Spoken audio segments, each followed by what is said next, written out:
What's up, YouTube? It's Hydra from Team Fully Charged here, coming with October 2014 top 10 decks of the format. In my opinion, this isn't using statistics or anything. This is just my opinion, telling you what I think about these decks and why this is how I feel it is.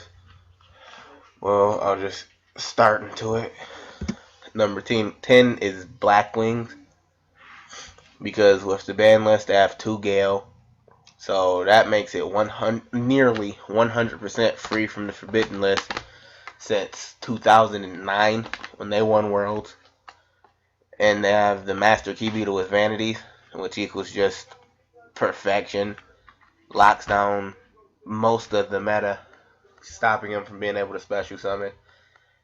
And protecting Vanity's emptiness from nearly anything except for Key Beetle's own destruction. So if you can get a safe zone on him too, it's a pretty good lock.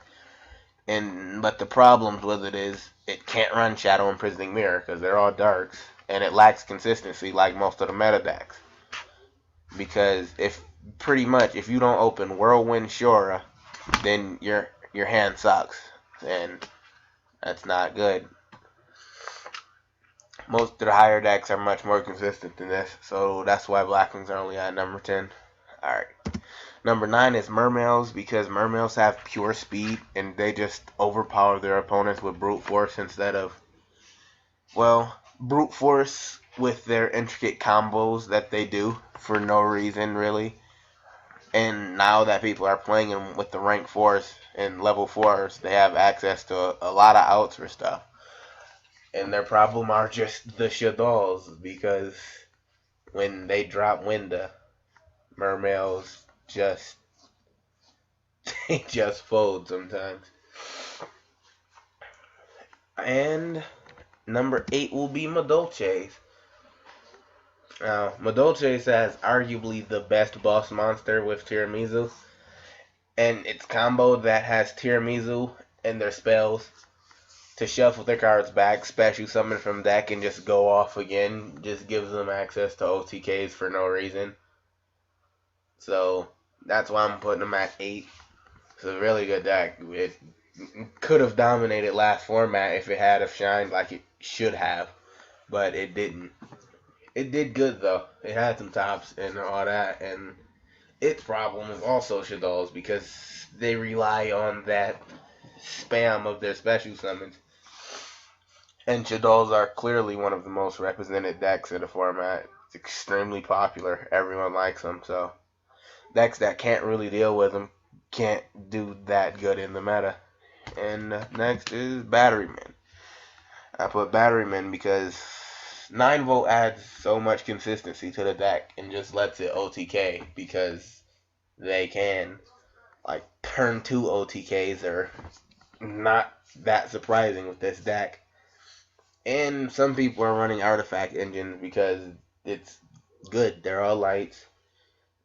Chargers 5 lets you get into Pleiades, which in my opinion is the best rank 5. In many people's opinion, probably. Not many people argue with that.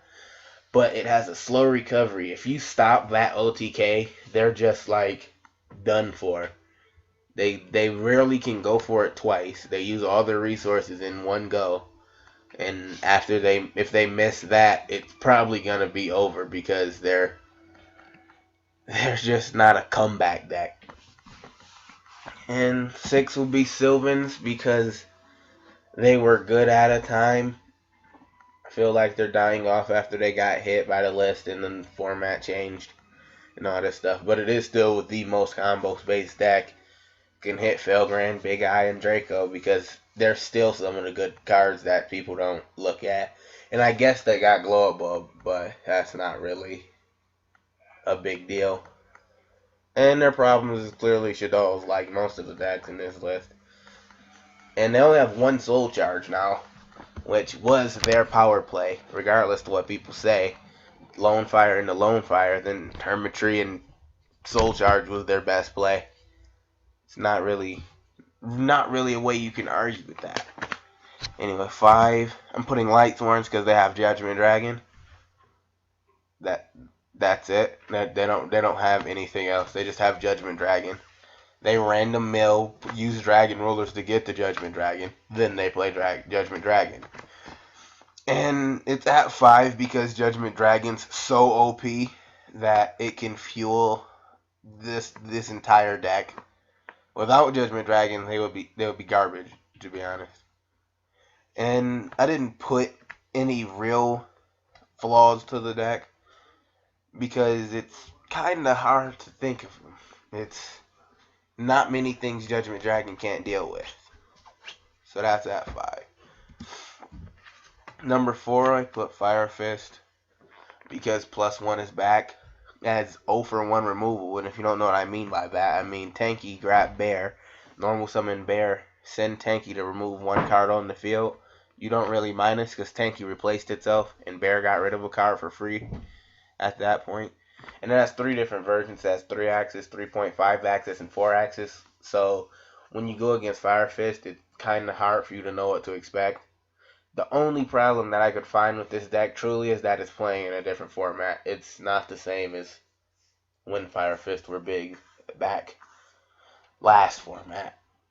And then you can probably assume what the top 3 are.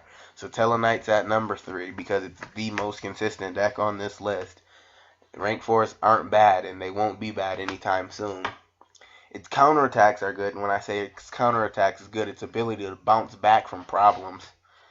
Like, if your opponent board wipes you with a Regeki, then Malevolent Catastrophes you or something crazy, then they can probably come back on their next turn good enough to stay in that game and probably win.